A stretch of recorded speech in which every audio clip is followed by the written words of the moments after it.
Welcome to Dubai Real Estate Unplugged, brought to you by the team here at House & House Real Estate. I'm Luke Remington, Managing Director for the House & House Group, and today I'm joined by Paul Sharland. Welcome back, Paul. Good afternoon, Luke. Nice to see you again.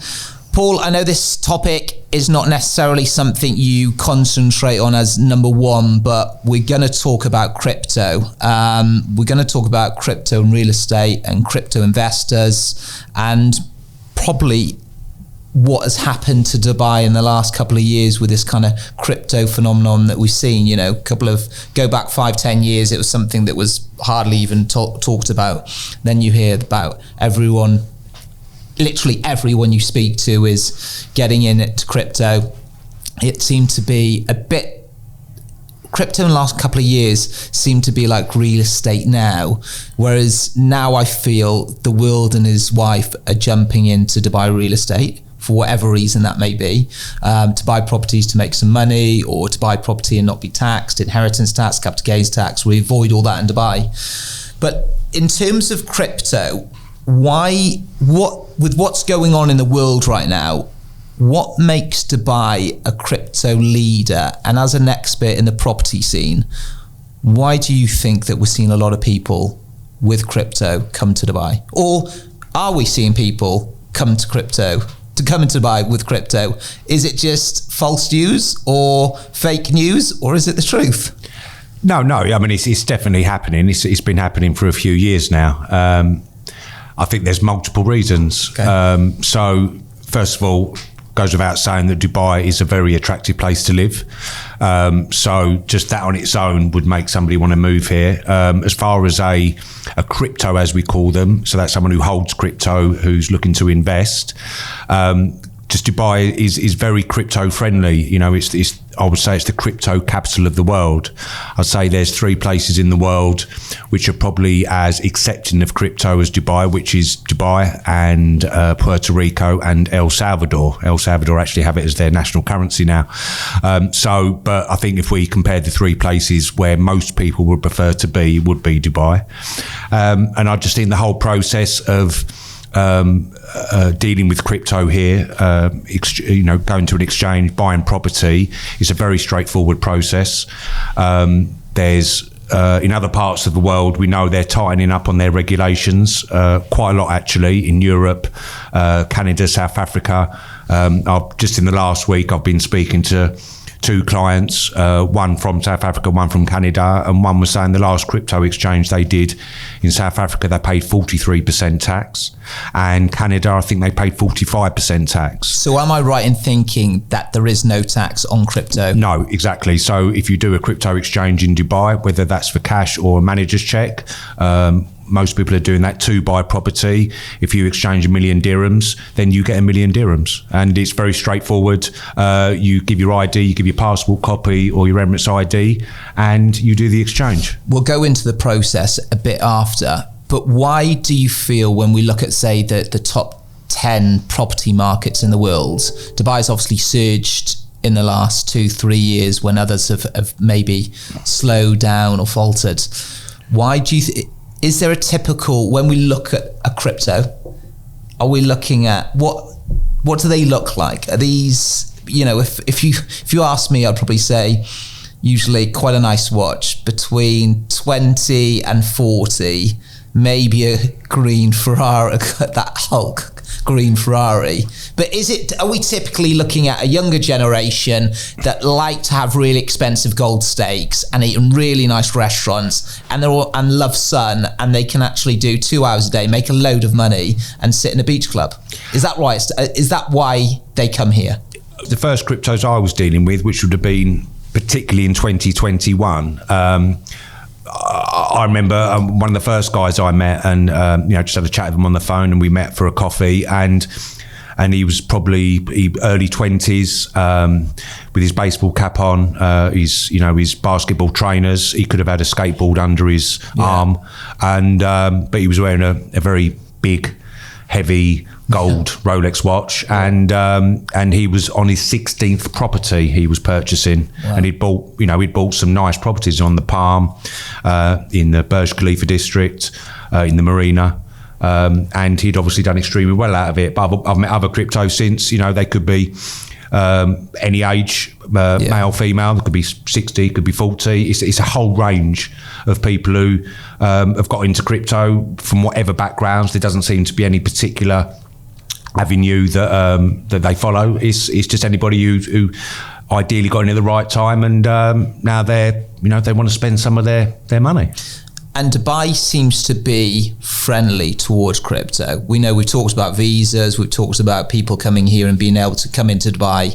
In previous podcasts we've said it doesn't really matter now what you earn.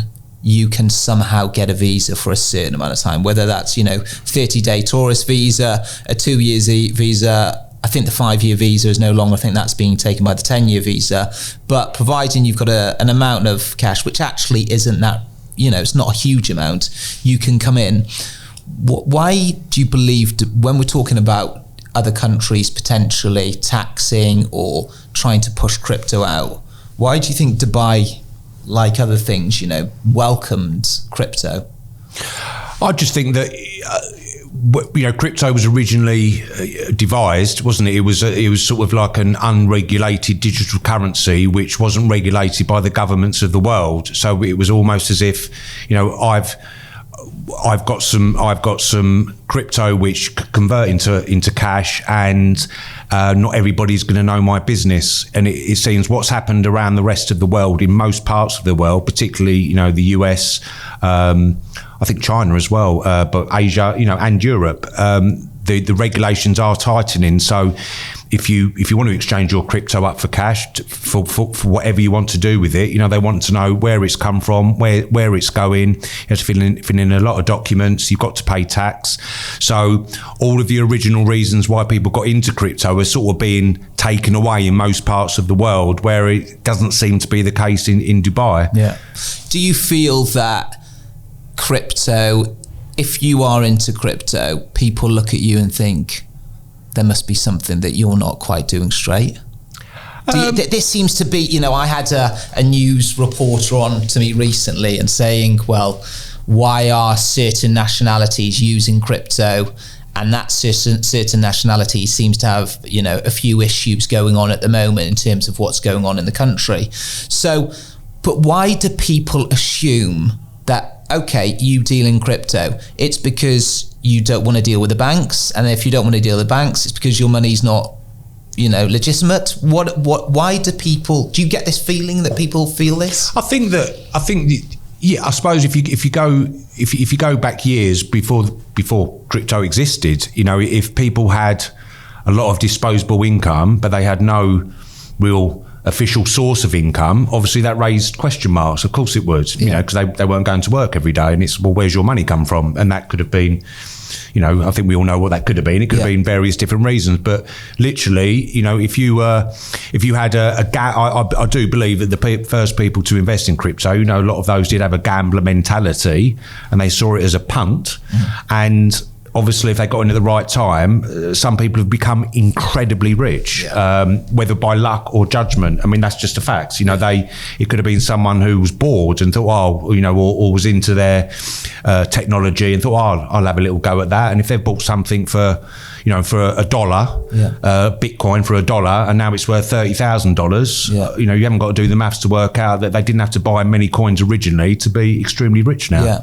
But then when we saw crypto get up to, I think the height of the Bitcoin was around $60,000. 60, 65, Okay, and we're about 50% of that now. We're around 30,000. Yeah.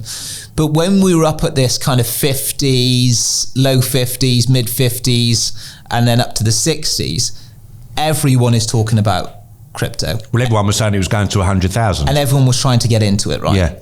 Yet the people that were trying to get into it or going into it may have lost money, but are still the ones that maybe suggest that, all right, well, the people doing crypto aren't doing it or trying to hide something. But it's not always that reason.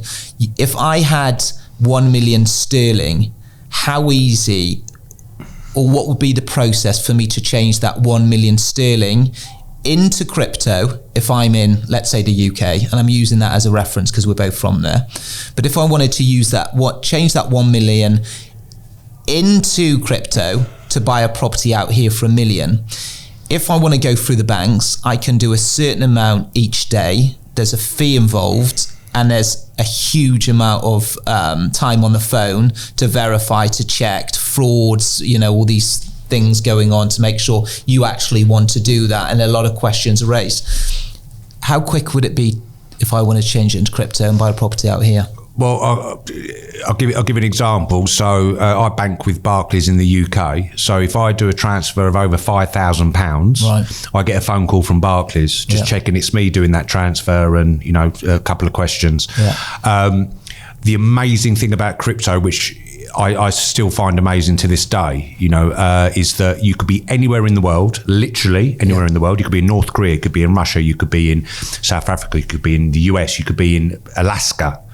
And you could transfer $1 million from your wallet of Bitcoin or Ethereum or USDT to your friend anywhere else in the world, Dubai, and they'd receive it within a few seconds, and then that $1 million worth of cryptos hit their wallet, and that friend of yours hopefully is then holding $1 million worth of crypto for you, and it's done in seconds. It's incredible. But there's a lot of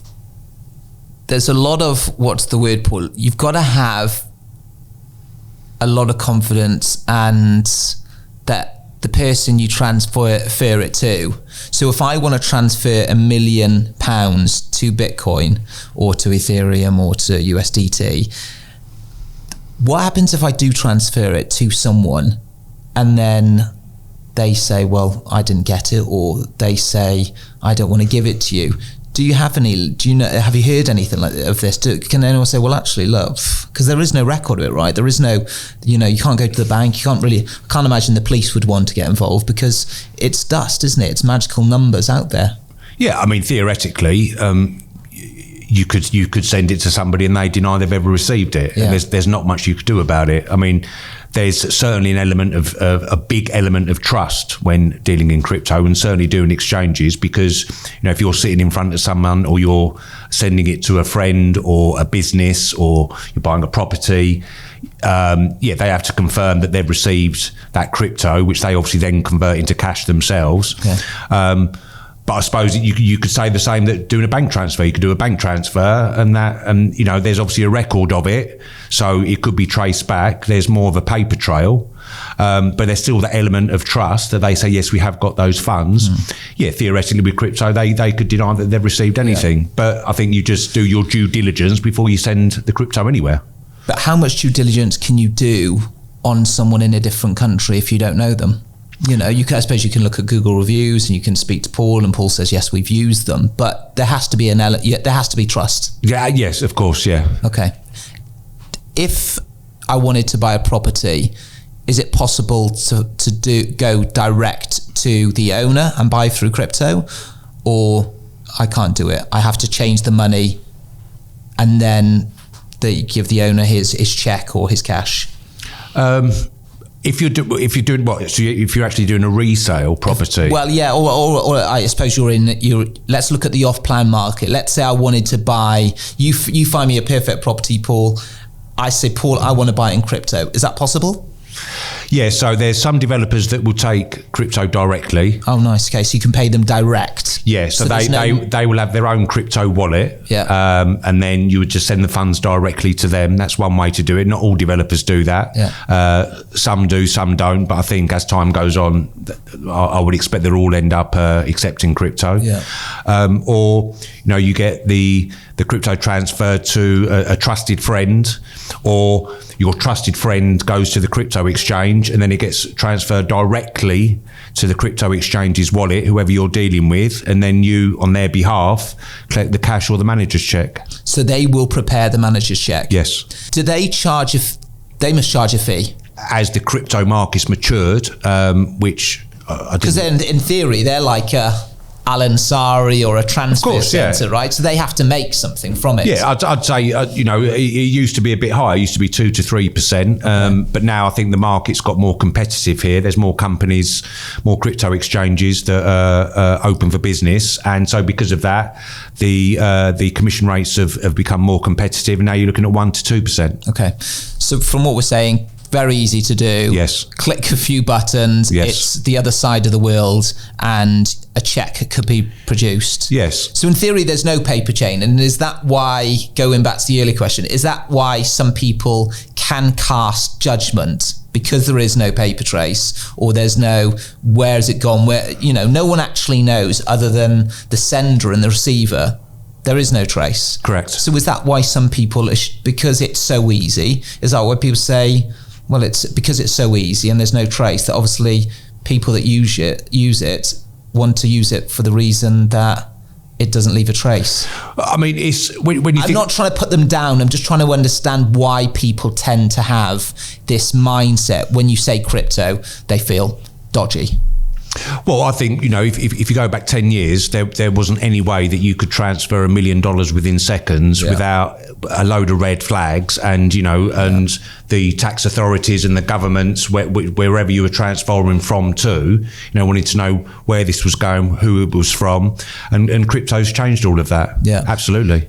You were working in Spain, Paul. If you wanted to send and buy a property, you're living here today and you wanted to buy a property there, is it available even in Spain? Or because we're in Europe, is it a lot more legislated and difficult to Much more legislated. Okay. Much more, yeah. Because you're going to be the documents you've got to fill out times 10 to what you'd have to fill out here, and obviously the big difference is the tax. Yeah. I mean, you're literally looking at 30 to 50% every single time you do a crypto exchange in most other parts of the world. So the fact that you don't have to do that in Dubai, if you're buying a property if you want to do a crypto exchange, for $1 million, you're getting $1 million to buy that property. If you're doing it in other parts of the world, you're ending up with $500,000 or $600,000 because you pay tax. Yeah. Okay, so we talked about the tax element that, we know that there's no tax on it in Dubai, and we know there's a lot of people coming to Dubai for various reasons, but tax, sunshine, safety, I think is probably number one.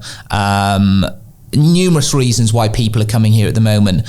You're selling lots of properties. Is it fair to say that a lot of these buyers that you're speaking to would be crypto people, or certainly having it and it's some kind of investment in crypto, even if they're not buying in crypto, but they have crypto? I'm not sure how deep a conversations you go in with your buyers, but to be honest, some crypto buyers, they're quite open about it. They tell you at the very beginning of the conversation, I want to buy a property and I'm going to be buying in crypto. Okay, that's fine. Others might not advertise that. They say, right, let's find the property, and then at the very, once they've found the property, then they say, right, this is how we want to pay for it. Can you help us? Yeah. But I think that it's just become, it's become much more mainstream now, and it's just a part of life now. But it's just for multiple different reasons. Dubai is head and shoulders above any other part of the world where a crypto would want to live and live and do business, buy some property, do some investments, and it's just very straightforward. And you just don't get that in other parts of the world. It just ticks literally, and ticks most boxes. I know people listening to this, even if they're not in Dubai, they can think, well, you're biased about Dubai, and of course you're not going to say that. But when you go into the smallest of details, or you might even be flying once a year, but when you fly that once a year, you're going to board one of the best terminals in the world. You're going to get it onto one of the best airlines in the world. It's literally you go shopping, that's this. Where you go driving, it's that everything really is. Tell me about some of the buyers, Paul. Are we seeing when we talk at numbers? Are you seeing people spending 5 million sterling to dollar, or let's talk dollars? Or what are we seeing? Are we seeing any big buyers maybe spending, I don't know, $50 million? Yeah, Give us an idea. We haven't got to go into them in too much detail, of course. I mean, the crypto buyers over the last 2 years, a very brief summary. So at the end of 21, particularly the last quarter, there was a lot of crypto buyers because they were, the sensible ones were cashing out when the crypto coins were at their highs. We actually thought that was going to continue into 2022, which didn't happen. The crypto, the main coins, Bitcoin, Ethereum, they got hit quite hard. So it was actually a quiet year. Yeah. Now, what's happened in the first sort of quarter of this year is there's been problems with the banks again, the American banks, SVB, of course, Signature Bank, First Republic, and then that contagion spread to Credit Suisse. Now, interestingly, when there was all these people were losing faith in the banks again, which we went through this period a couple of months ago, the two main coins, crypto coins, Bitcoin and Ethereum, the following week both went up 30%. Right. Now, we know that there's obviously, that has got something to do with the banks being in trouble, because people, if they get scared that their savings are in a bank, and if there's a bank run or that bank runs into problems, they could lose their money. Yeah. Crypto to them is a much safer option, and they have complete control over that money. Yeah. Nobody can touch it.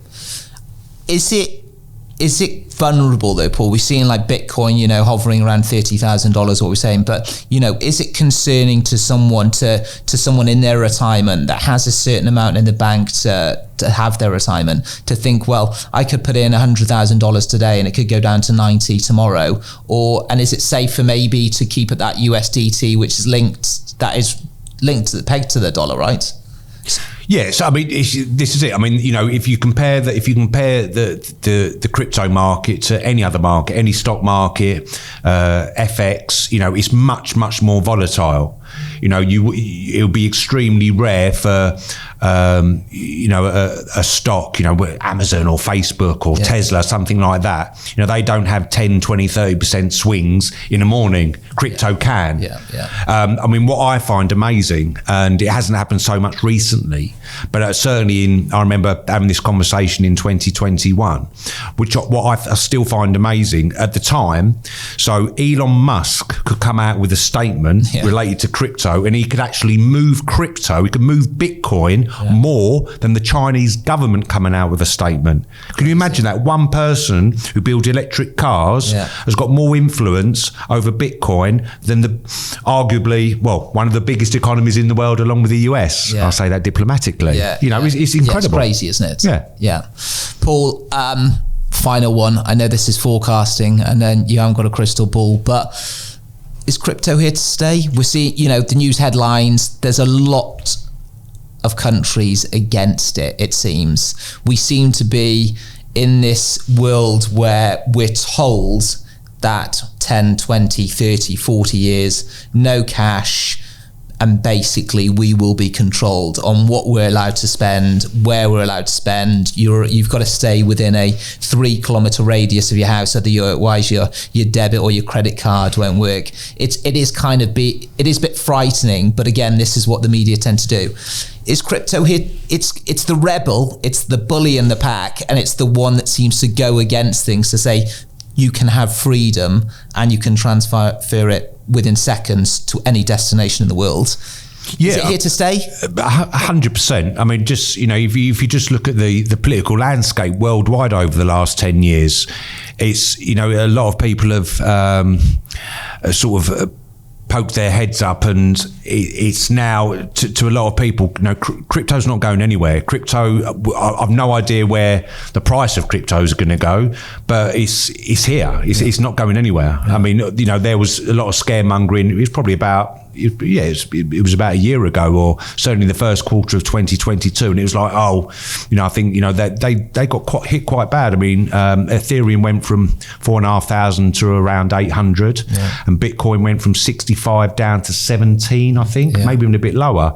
That's a massive drop. Now they seem to have stabilised, but the trend is up. But I'm absolutely convinced that crypto's here to stay. It'll still be here in 5 years, 10 years, 20 years, 100%. And people will be saving in it and transferring in it and using it. Yeah. I mean, it's, where else can you... There's nothing like crypto. There's nothing else to compare it to. Any of the countries' currencies of the world. I mean, and there's a lot of problems going on with those at the moment, which is another conversation. But 100% crypto's here to stay, and I can see no other place, destination, city or country being able to take the title of the crypto capital of the world, and that certainly is Dubai, and I cannot see that changing. Crypto capital of the world. That is it. Here first. Yes. Thank you, Paul Charland. Thank you. Speak soon. Will do.